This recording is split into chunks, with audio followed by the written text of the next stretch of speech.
Deixa eu botar aqui Atrapalha, para né? gravar. O que que acontece? Quando a gente entra em pânico, em qualquer situação que está acontecendo na nossa vida, a gente sai do eixo da mente, do sentir, e aí as coisas começam, você fica cego, você não consegue, às vezes a saída tá ali na tua frente, e você não consegue enxergar. Por quê? Porque tá eufórico, tá ali ansioso, tá preocupado, e assim, né? Ah, é tarde, tá saindo do trabalho, esquentou o carro, tô com meu filho, mas você é mulher, sempre tem alguém que vai ajudar, sempre aparece um anjo, né, que Deus coloca no Uhum. nosso caminho para nos auxiliar. E assim, nada acontece por acaso, né? Imagina, você É, estava indo, tava chuva, tava parando e tal. Às vezes, se não esquentasse o carro e você não tivesse parado, poderia acontecer um acidente lá na frente. é. Então, assim, Não, e eu só agradeci. Estava no posto de gasolina na hora da chuva, era alto, sabe? Não, não tem que reclamar, não. Quando é, cheguei em casa, porque estava muita chuva, a luz piscando e voltando, já era tarde. Daí eu falei, meu Deus, vamos só agradecer, É, né? exatamente isso. Porque, assim, quando as coisas às vezes não acontecem como a gente gostaria que acontecesse, a gente tem muito aquela coisa, ai, por que que não sei o quê, fica mal, fica triste, né? Por que que não aconteceu o que eu queria que acontecesse? Só que aí vai passando o tempo, as coisas vão desenrolando, e aí quando você olha para trás, fala, ainda bem que não aconteceu da maneira que eu queria que acontecesse, porque tinha algo melhor aqui para mim. Olha a Mari lá fazendo crochê. Mas que menina prendada, gente. Não é, tricô? Não é caneta? Não, não é. Eu sei que você Não, tá... não, até tentei aprender, mas não, eu também não não tenho... foi. Eu tinha que ir para roça. Eu também não tenho essas habilidades, tá? Todas as minhas tias são prendadas, fazem crochê, fazem tricô, fazem de tudo.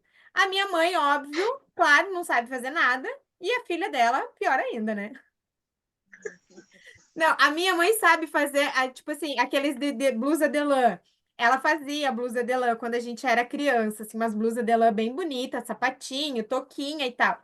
Mas só de lã. Mas os crochê bonito, assim, que as minhas tias fazem, minha mãe não tem essa habilidade.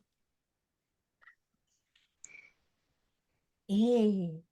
E assim, ó, voltando, né, a compartilhar essa questão da nossa vida em si, né? Hoje a gente vai olhar para o medo, né? Eu nem preparei slide porque veio algo muito forte para mim semana passada, né? Que eu ouvi os áudios de vocês e ouvindo, né? Vocês colocarem a exposição, o medo de vocês, né? E eu vou trazer, vou esperar a Alice entrar. A Ana falou que não sabe se vai conseguir vir hoje, porque ela chegou em casa e ela tá sem luz e o celular dela tava com pouca bateria. Então ela ia ver se ela conseguia ligar o carro e carregar no carro, porque ela não sabe que horas que vai vir a luz, né? Uhum. Então, daí, mas eu vou deixar aqui gravado, né? Mas trazendo essa questão que eu senti muito, né? E assim, ó, o que que é o medo, né? O medo, muitas vezes, ele é uma projeção da nossa mente. Eu projeto alguma coisa ali, por quê? Porque eu já experienciei certas situações da minha vida. E aí, o que que acontece? Como eu experienciei aquilo ali, tipo, vou dar um exemplo. Ai, estava na estrada e esquentou o carro, eu entrei em pânico. Né? Entrei em pânico, fiquei desesperada, eu ativei um gatilho daquele pânico. Então, às vezes, a gente está na estrada, tá dirigindo e tal, acendeu uma luzinha ali no carro já entra em pânico porque acessa aquela memória. Uhum. Oi, amor, tudo bem, Boa Alice? noite, meninas. Boa noite. Boa noite, boa noite. Tô falando aqui Boa sobre o noite. medo. E aí, o que que acontece? A gente acessa aquela memória daquele medo. A gente acessa a memória daquele medo. Então, assim, como o nosso corpo, ele conhece, ele criou uma sinapse neural.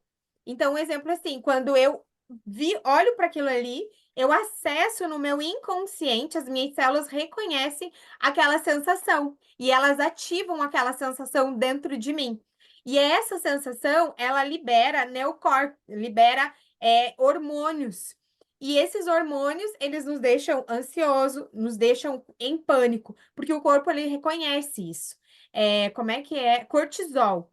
O medo libera cortisol. Então, assim, só que às vezes, quando a gente está muito no cérebro reptiliano. O cérebro reptiliano, ele não para analisar. Ele vive no automático. Porque essa parte do nosso cérebro reptiliano, lá no início da pré-história, quando o homem chegou aqui, ele não tinha o neocórtex aqui da frente, o cérebro racional.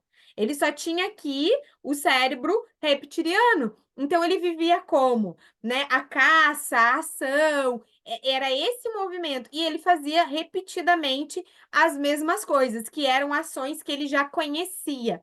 O nosso cérebro aqui da frente, o neocórtex, é o cérebro onde ele passa, ele para, ele pensa, ele analisa a situação, ele não entra em pânico. Tipo, meu Deus, aconteceu, e agora?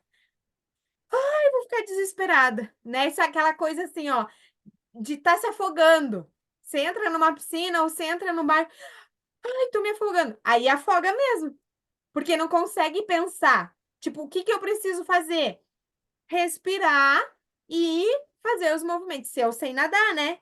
Porque se eu não sei nadar, eu não vou entrar num lugar que eu não sei nadar. Por que que eu vou entrar no mar? Por que que eu vou entrar na piscina se eu não sei nadar? Entendeu? Tipo, eu tô sentadinha na pontinha aqui, molhando os pés, porque eu sei que eu não sei nadar. Mas por que que eu vou me jogar na piscina se eu não sei nadar?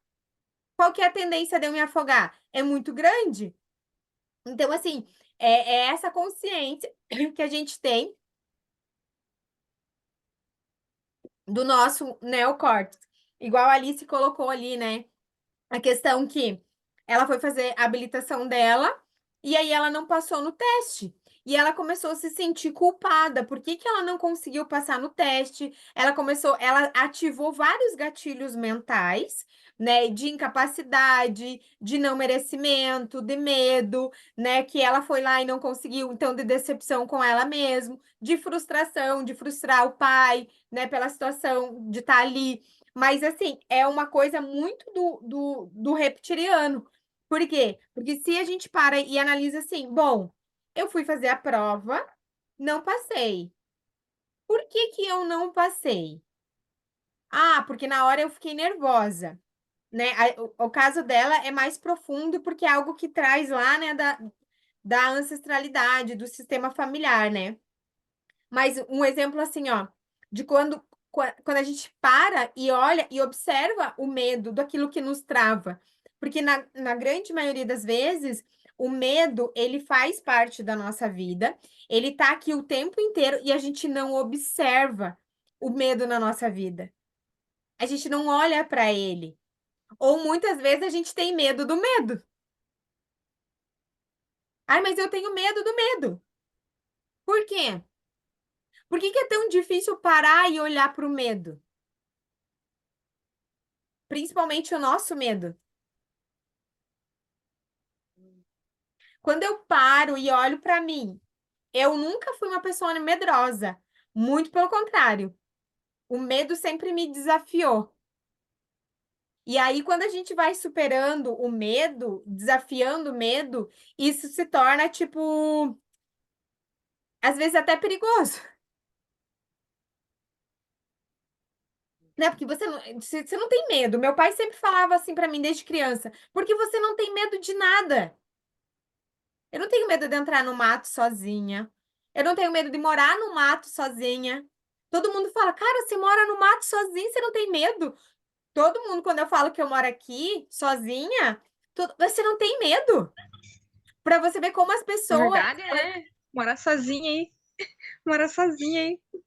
Mas eu não tenho medo. Porque assim, ó, o que que vai acontecer comigo aqui?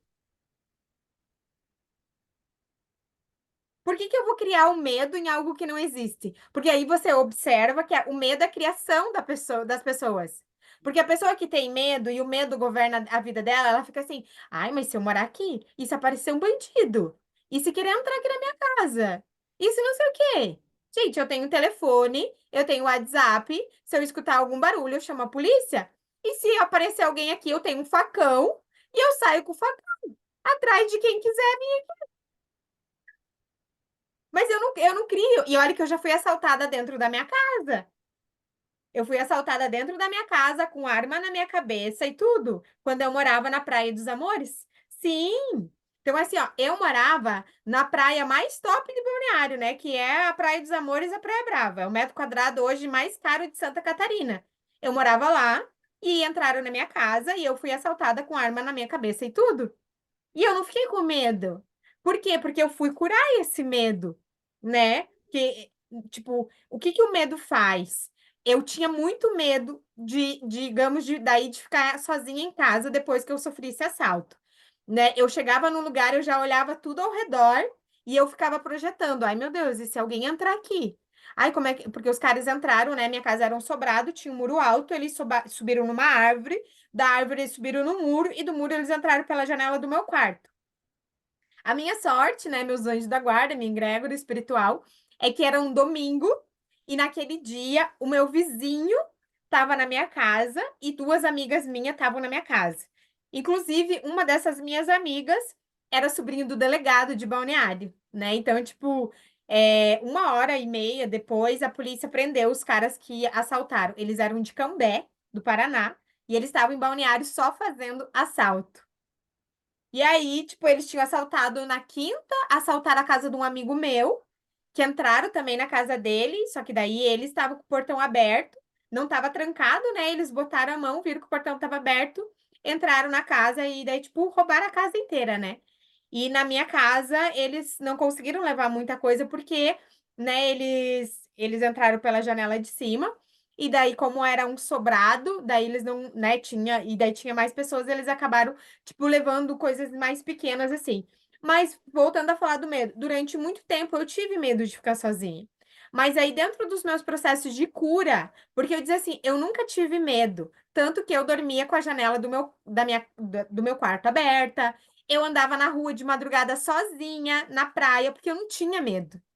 Porque ali era meu habitat natural. Eu morei muitos anos ali. Todo mundo me conhecia.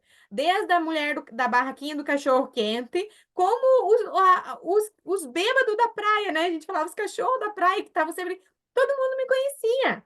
Sabia onde eu morava e tal. Então, tipo, eu sabia que eu sempre soube da minha proteção divina, né? E aí, quando aconteceu essa situação na minha vida, que eu fiquei com medo, eu tive pânico durante muito tempo. Eu fui olhar para isso, né? Eu fui curar. E aí hoje eu falo para vocês, a maior prova da minha cura, do medo do que aconteceu comigo, é morar hoje no meio do mato, sozinha. Eu e a Estelinha e o cachorro que eu tenho lá fora, que é o Fred. Sabe? Tipo, um exemplo essa noite. Eu acordei e o Fred estava latindo muito. E assim, o Fred não late quando não tem nada. Tipo, quando ele late, tem alguma coisa. E eu acordei, era 2h30 da manhã. Aí o Fred latiu. Eu acendi, porque, né, a gente tem as luzes lá fora, que é sensor, né, que acende se tem alguma coisa. Aí acendi uma luz, acendi a luz aqui da varanda, que a varanda é inteira aqui. Acendi a luz da varanda, o Fred parou de latir.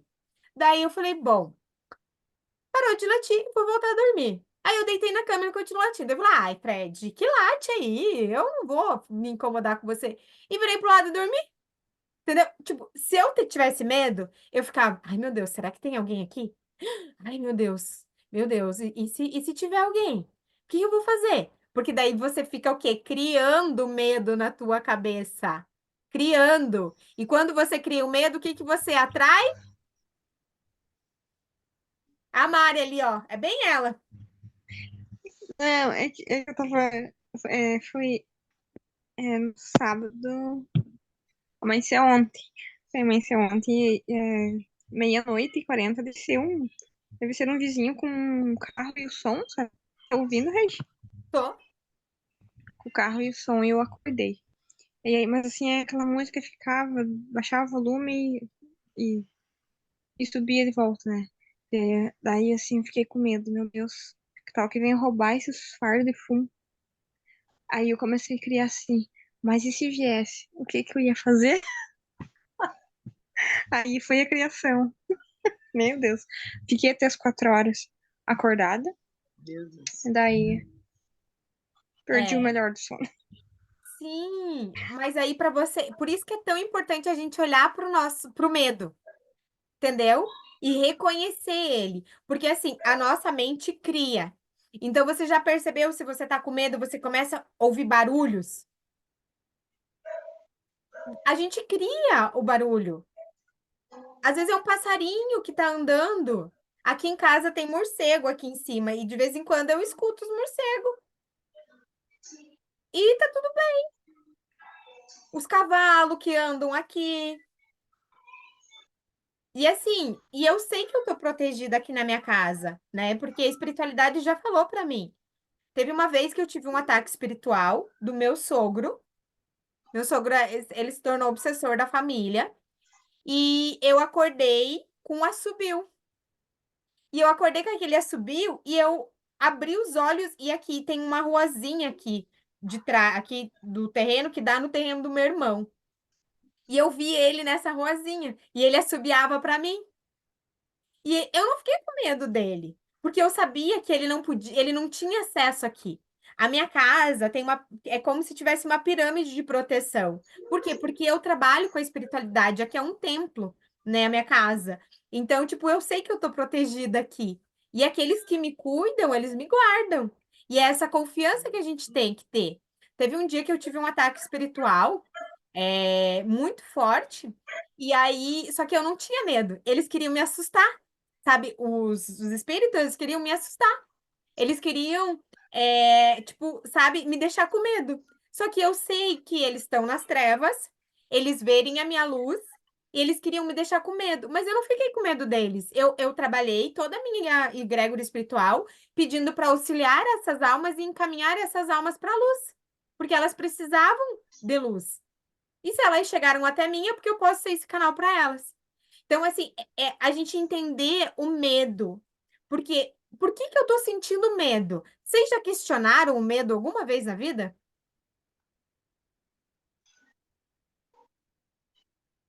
Não? No caso ali da colocação que eu coloquei do medo ali de não chegar para pagar as contas, né? Cumprir os compromissos, é porque já aconteceu de não chegar, né? Daí daquela, daquele ano em diante ficou esse medo. Um trauma. Foi isso? Gerou um trauma, igual a história do meu assalto. Aí você fica projetando essa falta, entendeu? Porque o medo ele cria. Então, se em um ano, mas assim, o que que aconteceu naquele ano que vocês não deram conta de pagar? Ah, porque deu muita chuva, porque a gente perdeu a safra, né? Porque deu muito sol, chuva e sol, tempestade, e a gente acabou perdendo a safra. Então, assim, um dos exercícios que vocês podem fazer, que eu vou trazer aqui para vocês, é sempre quando tem alguma situação, vocês voltarem lá naquela situação, hoje, com a consciência que vocês têm, e ressignificar. Porque, assim, tudo na nossa vida é a base de crença. É a crença que dirige a nossa vida.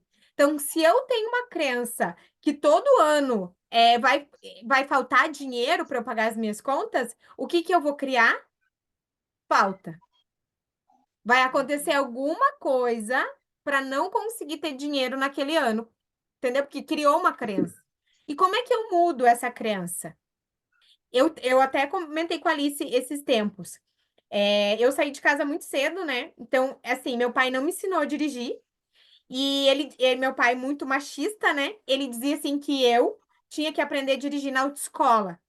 Então, assim, eu paguei 2 vezes a minha CNH. E eu lembro que, cara, eu economizei um ano inteiro. Imagina, eu morava em Balneário, pagava aluguel, me sustentava. E meu pai me ajudava só na faculdade. Então, o resto era todas as despesas era comigo, né? Eu juntei dinheiro o ano inteiro, porque meu sonho era fazer a carteira de habilitação. Porque para mim, ter a carteira de habilitação, tipo, era um grito de liberdade, porque nenhuma mulher da minha família tinha habilitação. Tipo, a minha mãe tem 5 irmãs, né? E eu sou a neta mais velha depois, né, da minha tia. Eu sou a primeira neta. Então, assim, para mim era um grito, e eu nem conhecia o Sagrado Feminino, né? Mas era um grito de liberdade eu ter a minha carteira. Era uma conquista eu trabalhar e comprar a minha carteira de habilitação. E aí eu comprei. Eu lembro que eu juntei o dinheiro, era R$ 1.700. Gente, isso em 2011. Não, 2008. 2008. Era muito dinheiro. Aham. E aí eu peguei, fui lá em Itajaí, na autoescola, mas autoescola reconhecida, paguei os R$ 1.700.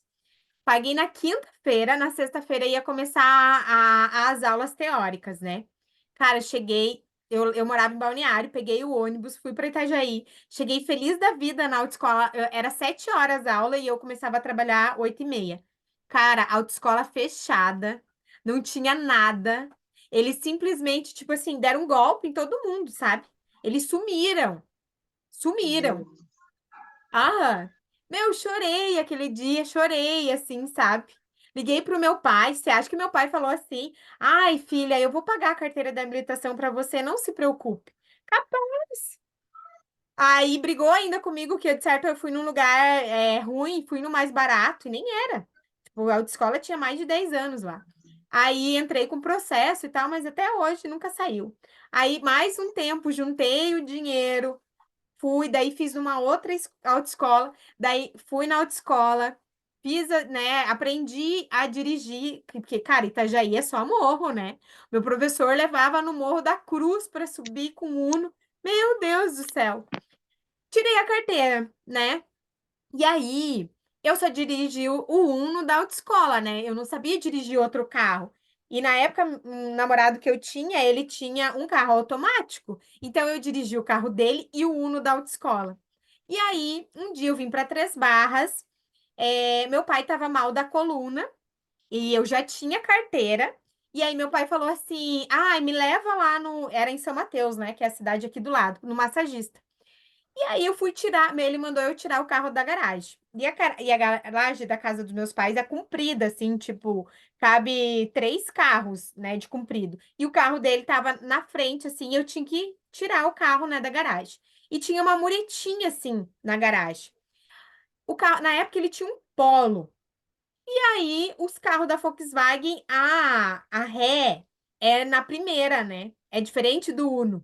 E aí eu peguei e engatei a ré, só que eu não sabia que o carro tinha uma trava, que você tinha que erguer a trava para colocar a ré.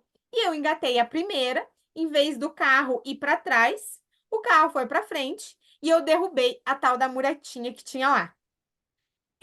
Não amassou o carro, mas quebrou a mureta. A minha mãe, que tinha sérios problemas comigo e eu sérios problema com ela, saiu na janela e começou a me xingar de tudo, que eu não prestava para nada, que eu era uma burra, que eu não sabia dirigir, que da onde que eu estava pegando o carro, que eu ia estragar o carro do meu pai. Cara, ela me xingou tanto, tanto. Que aí eu falei assim, daí eu entrei em pânico, sabe o pânico lá do carro? Meu Deus! E daí meu pai falou assim: não, você vai tirar o carro da garagem. Aí eu falei: não vou tirar. Meu, sabe assim, ó. Aquela hora, gente, a minha vontade era pegar minha mala e voltar para minha casa. Porque a minha casa lá em Balneário era o meu porto seguro. Lá eu me sentia seguro. Ali eu não me sentia mais segura ali, né? Aí meu pai foi, né? Respirei e tal, voltei. Mas eu fazia assim, as minhas pernas faziam assim. Enfim, eu consegui tirar o carro, levei meu pai, mas assim, cara, aquilo gerou um trauma tão grande dentro de mim que passou anos, né? Eu falei assim, eu jurei pra mim mesma.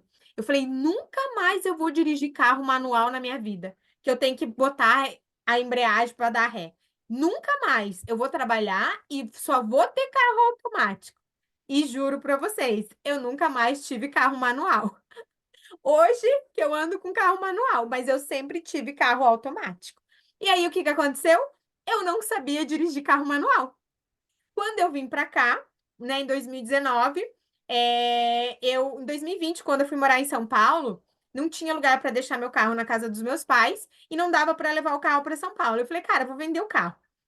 Vendi meu carro e tá, daí fiquei sem carro um tempo, né? Vendi meu carro, não deu certo em São Paulo, voltei para Três Barras. E daí eu falei assim, cara, na minha casa tem um monte de carro. Falei, não, não vou comprar outro carro porque não tem nem lugar para deixar, né? Peguei e falei, vou usar o carro do meu pai. Só que o carro do meu pai era manual. Aí um dia, né? Olha os traumas que a gente gera na nossa cabeça e quando eles desencadeiam, né? Um dia eu precisei levar minha mãe no oftalmologista. E aí a minha mãe falou assim: Mas você não sabe dirigir o carro do teu pai? Eu falei, mãe, eu rodei o Brasil inteiro de carro. Eu rodei o Brasil inteiro de carro. Cara, eu fiz mais de 6.000 km em 10 dias. Balneário, São Paulo, interior do Paraná, Curitiba, e Minas, de carro sozinha. Não vou sair daqui até Canoinhas ali de carro. Mas o carro do teu pai você não sabe. Aí eu falei assim pra ela, mãe, carro é tudo igual. Se eu não sei, eu vou aprender. Aí pedi pro meu sobrinho tirar o carro da garagem, porque cada vez que eu entrava, eu acessava aquela memória do que aconteceu comigo quando eu tava com a minha mãe. Aí meu sobrinho tirou. Gente, a minha mãe sentou do lado. Eu nunca passei isso na vida. A minha mãe sentou do meu lado, eu comecei a tremer.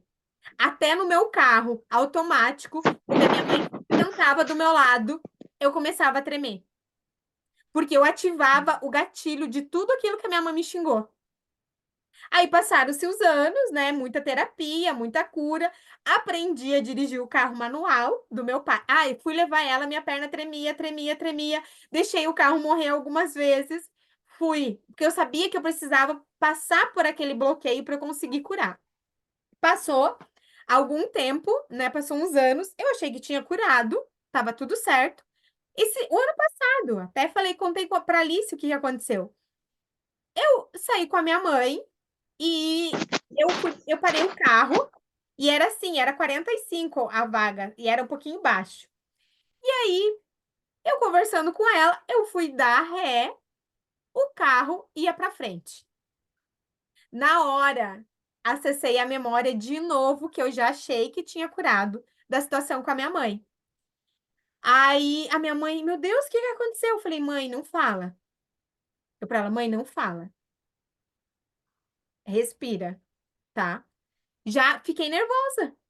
Aí fui de novo e o carro ia pra frente. E tinha bem uma placa na frente. Eu falei, cara, se eu for, eu vou bater nessa placa. E aí eu fui. Cara, eu acho que eu fiquei assim, ó, uns 5 minutos nesse pânico, assim, sabe?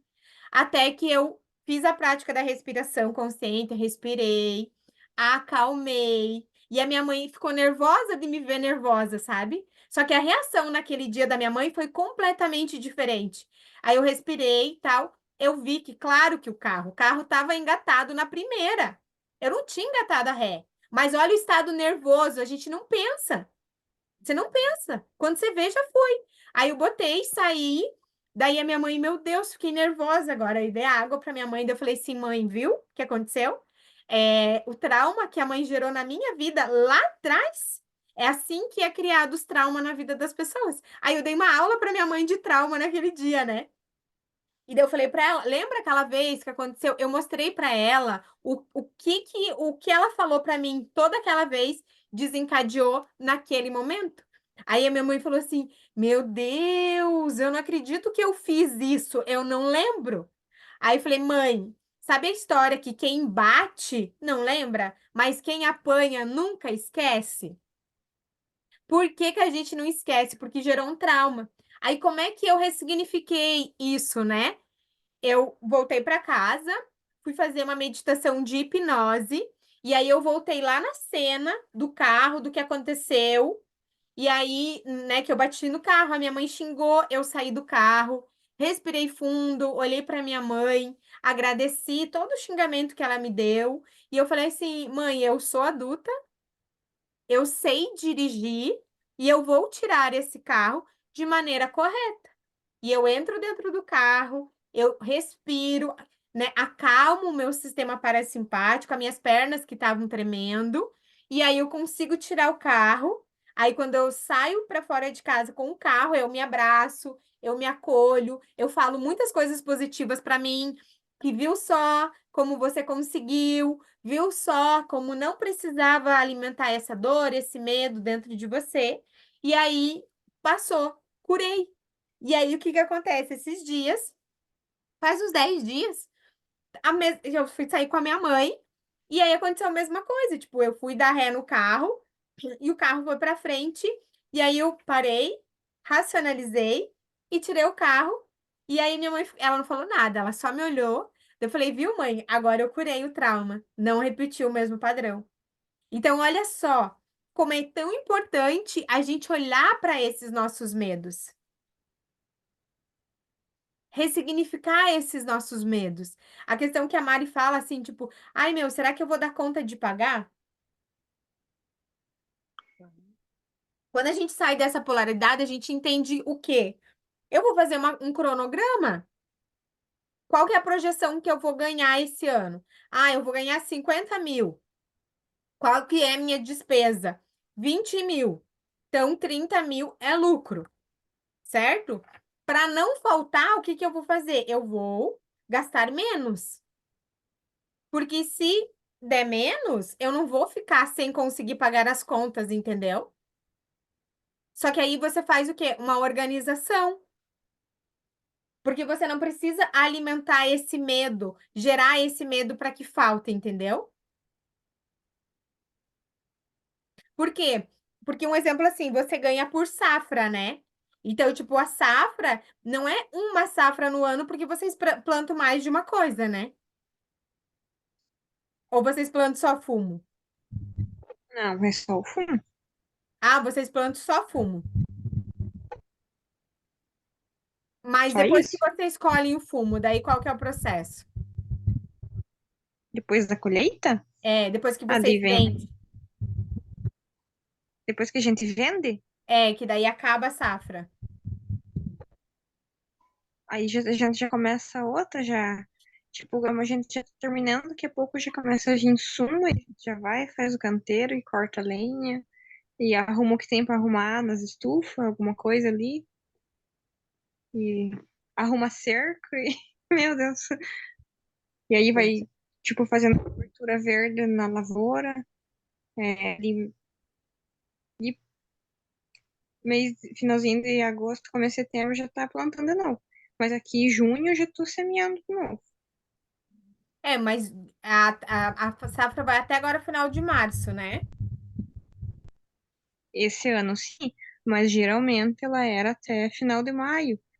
Depois que eles mudaram a maneira do processamento, antes tinha que amarrar, né?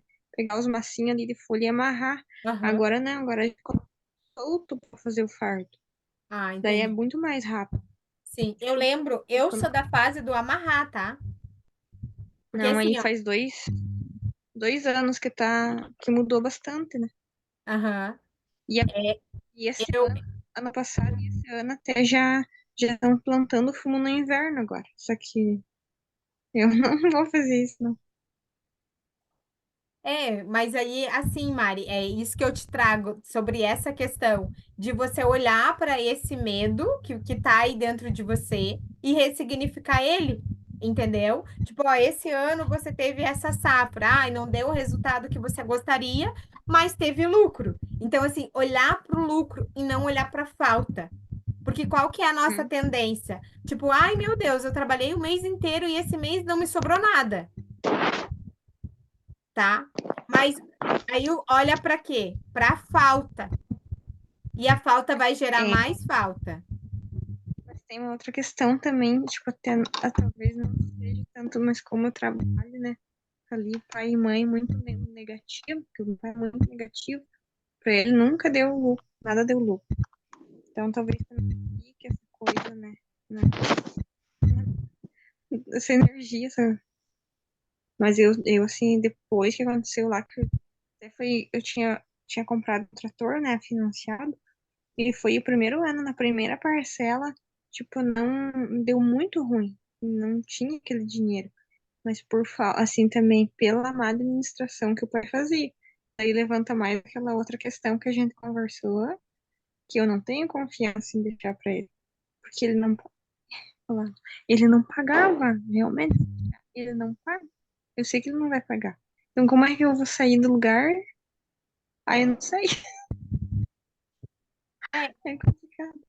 sim, mas Tá muito aqui, filha. desse não pagador Dá já um não cupim vem pra mãe também. dele. Que provavelmente o pai dele também era assim e ele aprendeu assim, entendeu? Ou era diferente? Era a minha avó que cuidava de tudo, né? Por isso que hoje você tá no lugar dela. E essa questão, assim, é muito relacionado, por quê? Porque o que que acontece? Os nossos antepassados, antigamente era diferente, né? Eles plantavam, só que eles não dependiam só disso, né? Porque um exemplo assim, hoje ainda no interior tem muito, né? Mas o mercado deles vinha só da roça, né? Eles plantavam, aí matavam um boi, matavam galinha e tal. Os alimentos dele tinham leite, plantavam feijão, plantavam arroz. Então, praticamente toda a safra deles vinha dali. Então, tipo assim, essa questão da só que eles sempre olhavam para a falta, né? Sempre se colocavam nesse lugar de muito pobre. Ai, nós somos muito pobre. Só que daí não conseguia maximizar o que tinham. Por quê? Porque se você tem uma casa, e isso a gente começa a olhar as crenças que nós temos em relação ao dinheiro. Você pode ganhar R$ 10.000, cara. Você vai gastar os R$ 10.000 se você não tiver consciência do dinheiro. Você pode ganhar 50.000. Você vai gastar os 50.000. E sempre vai faltar. E sempre você vai olhar e vai dizer assim: meu Deus, eu não tenho dinheiro. Por quê? Porque tá sempre olhando para a questão da falta. Ou você vai dizer assim: ah, mas eu vou deixar o dinheiro na minha conta, porque eu sei que eu tenho. Mas o sentimento de escassez está sempre na falta. Ai, mas eu vou guardar para. Porque, assim, ó, nós somos cocriadores. A gente cocria tudo. A gente está 90% cocriando coisas negativas na nossa vida.